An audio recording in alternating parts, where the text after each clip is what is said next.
Okay, hi. So after almost 4 days, I'm making a video, and this video again will be visiting the DSA series on CodeChef, and I will be solving a couple of problems.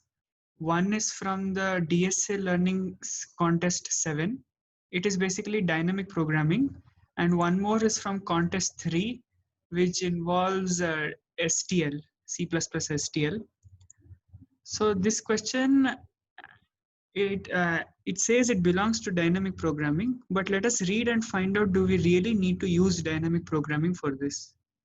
I just want to tell one more thing, that I have already made videos on the DSA learning series. I made some videos, and you can watch them.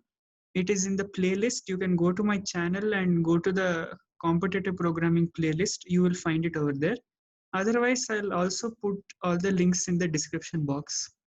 I have made few videos on sliding window concept also, and in the later part of this week, I will be making around 2 or 3 problems on sliding window also. So please see my videos. If you find it helpful, subscribe to my channel and please share it with your friends. So let's see the first problem. We are given an array and we have to count a number of non-decreasing subarrays. Non-decreasing means basically ascending order. So we have to count, and this belongs to actually dynamic programming. It's under dynamic programming, but I do not know why anybody has to use DP for this.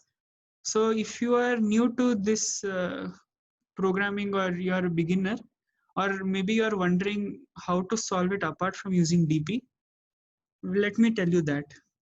So this problem, and please watch the entire video, because I'll be discussing another problem, and in this problem we shall be using priority queue.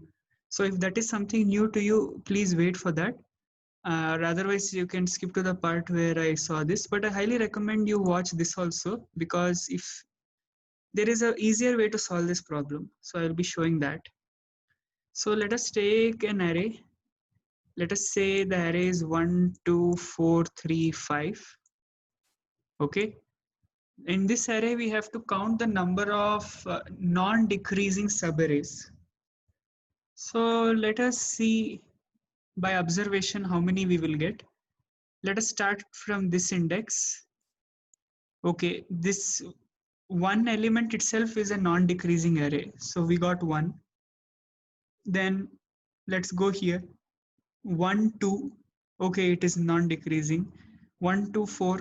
Okay, it is non-decreasing. 1, 2, 4, 3. It decreased here. It went like this and it decreased. So graph was going up and it dipped. So now what to do? Now we should stop. So until here, the count value was what? 3. We kept on increasing the count value because it was continuously non-decreasing.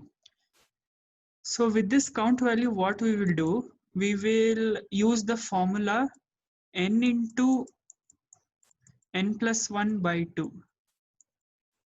So with this formula, we will get the number of non-decreasing subarrays until this index. So until here, the first 3 elements, we will have 6 non-decreasing subarrays. How 6? What are those?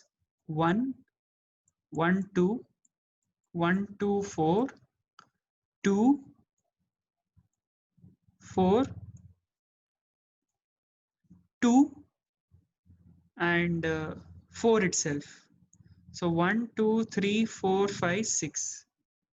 So with this formula n into n plus 1 by 2, we will get number of non-decreasing subarrays. Similarly, our count value over here will start with 0 again, because it became decreasing subarray here. From 4 to 3, it became decreasing. So count value will start from 0 at this point. And again, we will apply that and add it to the final answer. So we will store an answer variable and keep updating the answer. So the code is this. Take the array input, keep a count variable, And actually, sorry, count will not reset to 0, count will reset to 1, because as I told you, if there is a single element also, that single element is also a non-decreasing subarray. So count will be 1, and until a of I is greater than a of I plus 1, sorry, if this condition is true, that means it became decreasing. Until a of I is less than or equal to a of I plus 1, we will keep increasing the count. If a of I is greater than a of I plus 1, that means the array is decreasing. So we will store the answer. I mean, we will update the answer as count into count plus 1 by 2. This is the number of subarrays, and we will reset the count to 1. And at last we have to again add this, because if count value is greater than 0, count value is greater than 0, which is obvious, we have to anyway add this. So at the last, don't forget to add this, because here we got a breakpoint. Okay, from 4 to 3 we got a breakpoint, but from 3 to 5 there will not be any breakpoint. But that doesn't mean you will not count this part. So you will count this part also. It became a little shabby, but I hope you understood that you have to add this. Don't forget this part, otherwise you'll get wrong answer. So there was no use of DP over here. If you're a beginner also, you could solve it. So don't hesitate, and you can go and solve this problem.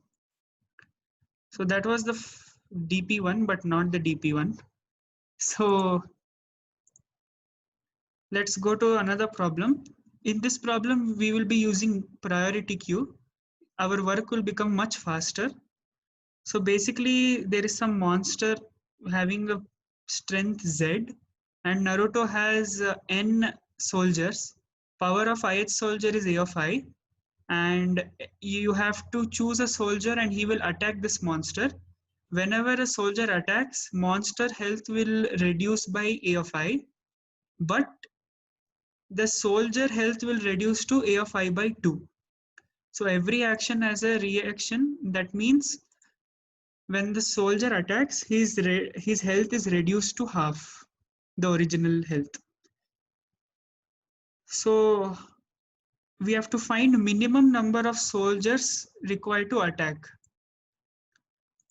So minimum number of soldiers, whenever minimum comes, we have to start with maximum. Remember that.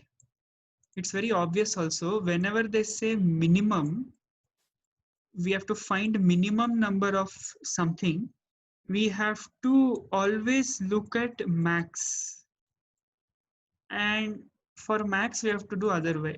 So whenever they ask for finding anything related to minimum, we have to use greedy only. So in greedy method, we will start with maximum. So here we have to sort all the soldiers' health in bigger to smaller order, that is descending order. We have to go from maximum to minimum. But then if you look at the constraints, you will get TLE. If you use normal brute force method, you will get TLE. If you do sorting also, n log n might not work here. So best method is to use priority queue. If you do not know what a priority queue is, in short, I want to say that it is like a heap only. It's a queue. So in a queue, in this kind of queue, priority queue, the elements are stored in a particular order, particular priority. So in this question, the priority queue will help us, because if we make a priority queue, we will fill the priority queue with the health priority. That is the health of each soldier, that is A of I. This will be the maximum. Okay, this will be the maximum, and this will be less than that.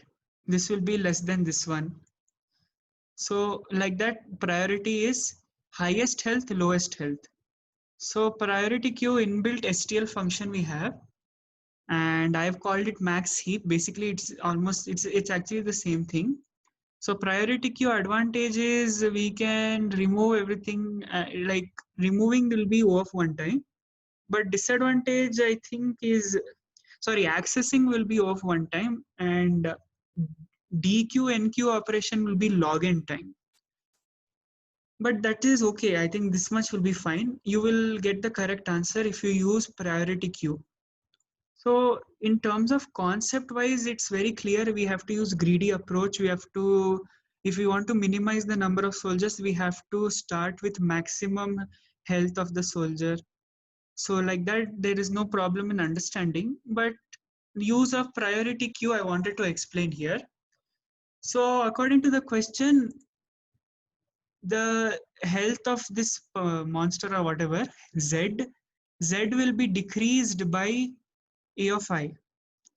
So in priority queue, we will take the top element because that is the maximum, and we will decrease Z by that. If Z becomes less than or equal to 0, we will break out. Otherwise, we will pop out the top element, and if the top element is 0, we will break. Otherwise, because they say A of I changes to A of I by 2, so we will push it back. So when we push back this element, now the order might have changed because this element has become half, right? So the order might have changed. That is why priority queue is best. See, in normal brute force greedy method, you cannot maintain this. The beautiful use of priority queue is explained in this statement. So that is why I wanted to explain this problem. And if you are new to STL or you are still doing STL and you did not know priority queue, I think this video is helpful for you. Please share this video with your friends also, and ask them to share it. Keep sharing, keep subscribing. I hope you understood. So basically, the best use of priority queue I thought is explained in this question. I will put a link of this question in the description also. You can see it there. Concept is very simple, but use of priority queue makes things much faster and get the correct answer accurately. So this was the priority queue thing. And thank you for watching. Bye.